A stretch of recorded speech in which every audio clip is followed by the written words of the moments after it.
Kalium diklofenak. Kalium diklofenak adalah obat antiinflamasi nonsteroid OANS yang digunakan untuk meredakan nyeri, peradangan, dan demam. Obat ini bekerja dengan mengurangi produksi zat dalam tubuh yang menyebabkan peradangan, nyeri, dan demam. Kalium diklofenak biasanya digunakan untuk mengatasi kondisi seperti artritis, nyeri otot, nyeri punggung, dan kondisi lain yang menyebabkan peradangan dan nyeri. Indikasi penggunaan kalium diklofenak meliputi pengobatan kondisi-kondisi berikut. 1. Nyeri akut. Kalium diklofenak dapat digunakan untuk meredakan nyeri akut seperti nyeri setelah operasi atau cedera. 2. Artritis. Obat ini sering diresepkan untuk mengatasi nyeri dan peradangan yang terkait dengan jenis artritis seperti osteoartritis dan rheumatoid arthritis. 3. Nyeri otot. Kalium diklofenak dapat membantu mengurangi nyeri otot yang disebabkan oleh cedera atau ketegangan otot.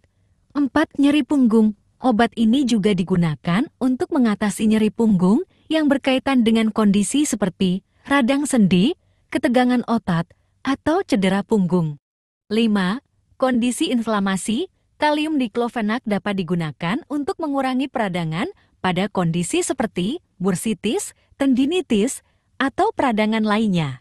Kontraindikasi atau kondisi di mana penggunaan kalium diklofenak tidak dianjurkan atau bahkan dilarang meliputi 1. Alergi atau reaksi hipersensitif terhadap diklofenak atau komponen obat lain dalam formulasi.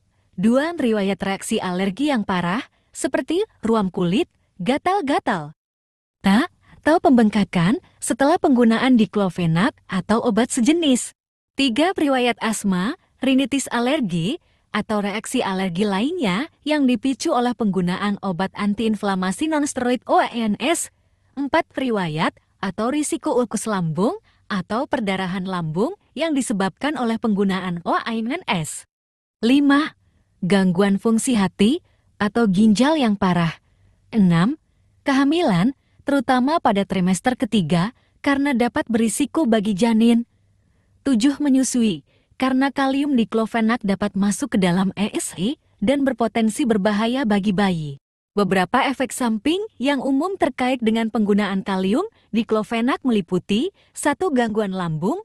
Kalium diklofenak dapat menyebabkan iritasi lambung yang dapat mengakibatkan gejala seperti nyeri perut, mual, muntah, atau gangguan pencernaan. 2. Gangguan pada saluran pencernaan.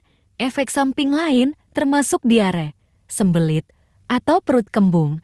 3. Sakit kepala. Beberapa orang mungkin mengalami sakit kepala atau pusing setelah menggunakan kalium diklofenak. 4.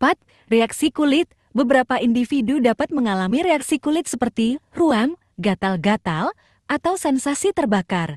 5. Gangguan pada ginjal. Penggunaan kalium diklofenak dalam jangka panjang dapat memengaruhi fungsi ginjal dan menyebabkan masalah ginjal. 6.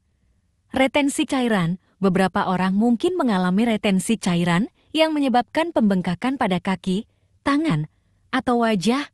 7. Peningkatan risiko perdarahan. Kalium diklofenak dapat meningkatkan risiko perdarahan, terutama pada saluran pencernaan.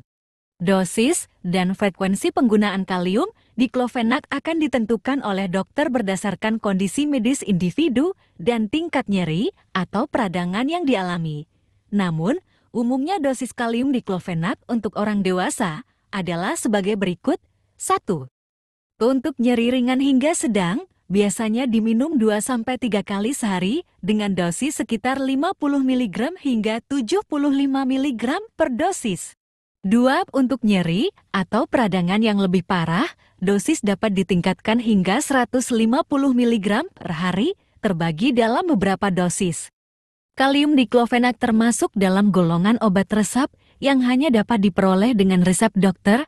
Oleh karena itu, Anda dapat membeli kalium diklofenak di apotek atau fasilitas kesehatan yang menyediakan obat resep.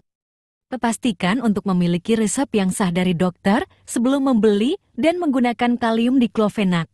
Penting untuk menggunakan kalium diklofenak sesuai dengan petunjuk dokter dan tidak menggunakan obat ini tanpa resep medis. Penggunaan kalium diklofenak tanpa pengawasan medis dapat berisiko dan berbahaya bagi kesehatan.